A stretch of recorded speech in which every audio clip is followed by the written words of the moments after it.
Hey everybody, welcome back to another What Have I Seen Lately. Welcome back to the Halloween edition of this series.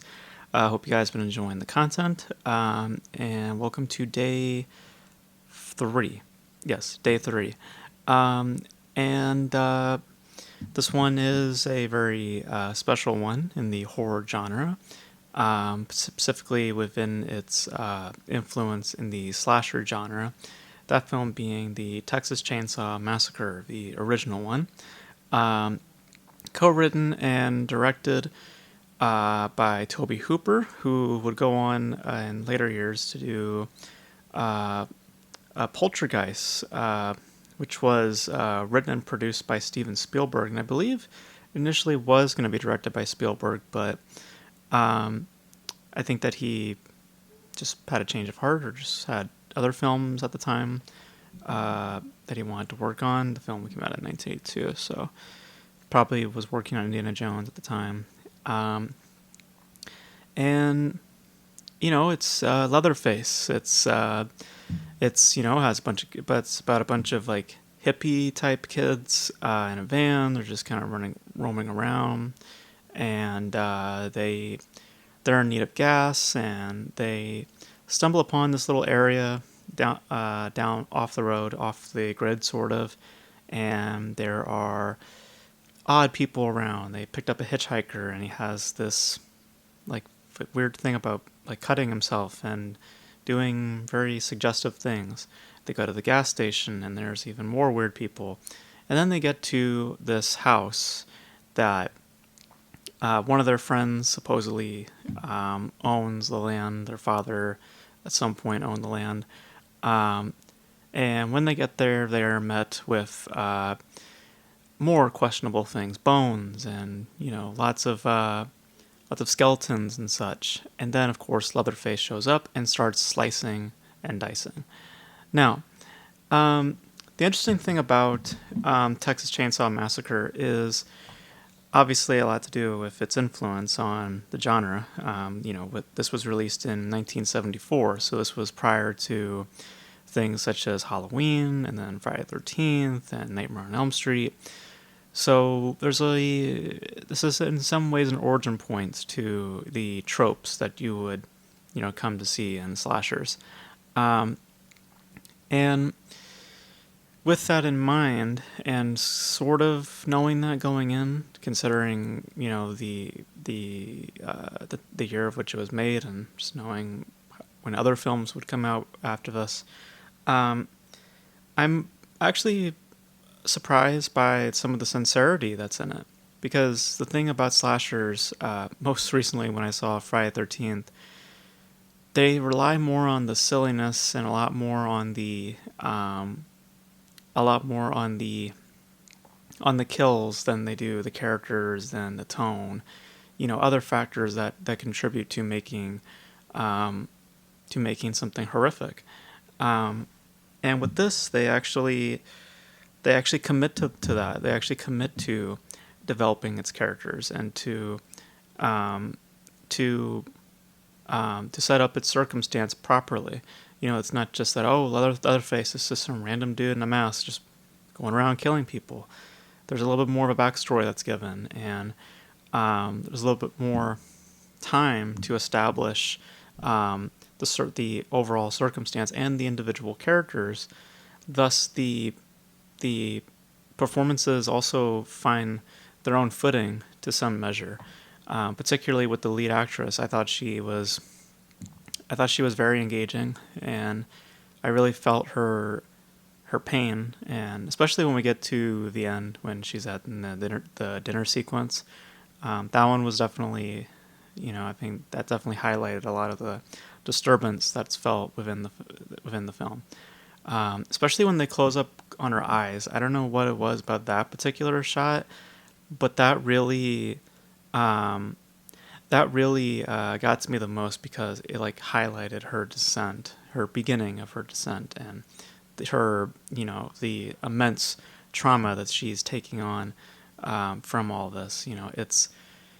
That's to me what got to me the most. And ultimately, it is relying on similar ideas that we would come to know in slashers. One's passion for violence and their the pleasure that's taken.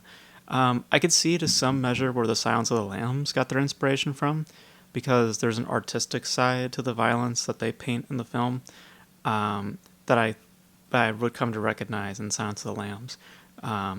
So I could see where that influence came from in terms of the artistry of representing the violence, the pleasure that's taken, the gruesome pleasure of it. It operates more on the motivation to create an atmospheric environment. With other films like Friday the 13th, and to some extent Halloween, it's very simple. It's very simple-minded, and this does bear sort of a simple mind as well. But at least it has a passion to go more dimensional. Which does also make it the glaring issue of the film, because that sincerity, I think, also becomes counterproductive because of the genre that it resides in. It's hard to see like a slasher taking itself seriously, So at points, that lingering sensibility, because the movie, there's not a lot of kills. I mean, I think there's like maybe 3 or 4 kills in the entire film. For a lot of the film, it's, building up the situation and leading you towards, this house where Leatherface is at. And while I do appreciate that, again, I love that it gives us so much time to establish these characters and to establish this overall tone. I think that it does also, in some manner, make it more, walk back towards those simple-minded mechanics that the slashers are pretty much known for. It kind of, in some ways, heightens, but also, brings itself to the expecting like qualities of a slasher. But I don't know. It's just the like, I love tonally what it's doing, but I also think that it just it makes itself more thin, but noticeably thicker though than per usual, than what we usually get with slashers. So, I mean, it definitely has the disturbance. I mean, it definitely has the performances, and it wants to be taken seriously, which is more than I can say about Friday the 13th.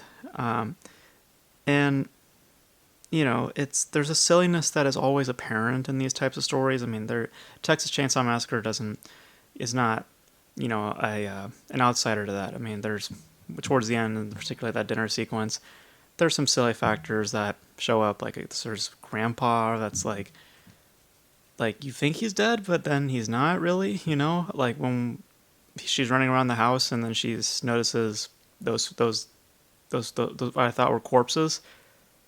We find out that actually one of them is still functional, still alive, and they look like kind of monstrous, So, it's stuff like that did kind of take me out of it a little bit. And overall, just with the, just the design of, of how, or, the overall utilization of that lingering sensibility, sometimes it does,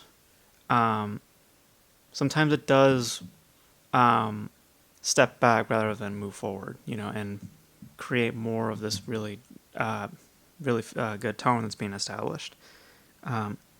But I still found myself, for the most part, engaged, and I was enjoying the like, it's definitely disturbing. It's sincere, and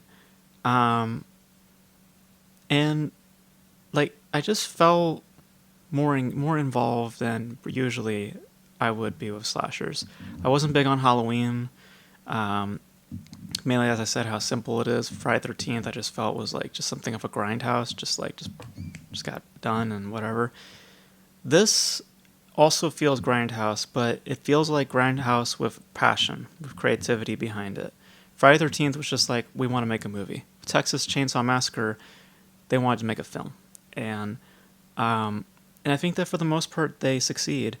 I just think that the tone that they're establishing at points can become counterproductive and hinder more on the mechanics of the genre than establishing a unique identity. So, but thankfully it's not, thankfully that sort of thing is not, is involved throughout. It's just at some points. For the most part, though, I was engaged. I was disturbed. There was one jump scare that did get me. Um, so, so I found myself, enjoying of the film, and like I said, compared to other slashers, definitely the best. So, because of what tonally it's trying to do, and for the most part succeeds at. So yeah, so those are my thoughts on the Texas Chainsaw Massacre. I thought it was pretty good. I had a good time with it. Um, so yeah, so you guys let me know your thoughts on the Texas Chainsaw Massacre. If you guys have seen it, let me know your thoughts. Oh, and one other thing that I think was also notable about the film, um, I love that how it gives you a false sense of identity, because the movie gives the illusion that events are truthful because how it chooses to introduce itself.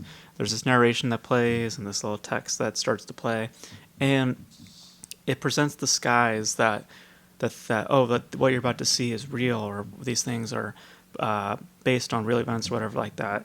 And it kind of builds that fear factor right at the start, baiting the viewers to become more unsettled before events even start, which I thought was clever, and it worked for me. I mean, obviously I knew that it wasn't based on anything real, but it did insert some sort of tension, right at the start before anything was to occur, because it gives it kind of a more of an authentic and sense of realism, and thus that tone starts to build and starts to establish, and you find yourself more tense than per usual with this genre, and just more disturbed. So, um, so yeah, I greatly appreciate the time that it takes, but I think that also, like I said at points, can be counterproductive and kind of starts to move back towards, the the the mood of which the genre is known for. So, but for the most part, really enjoyed it. And let me know your thoughts on the Texas Chainsaw Massacre if you guys have seen it. Let me know if I should see part 2. I know there's a shit ton of Texas Chainsaw Massacre movies. There was one on Netflix which I saw a trailer for and it looked particularly bad. But let me know your thoughts in the comment section below. And that's going to be it for me, guys. Thank you guys for tuning in. And until then, being tomorrow, I will catch you guys in the next video. Bye.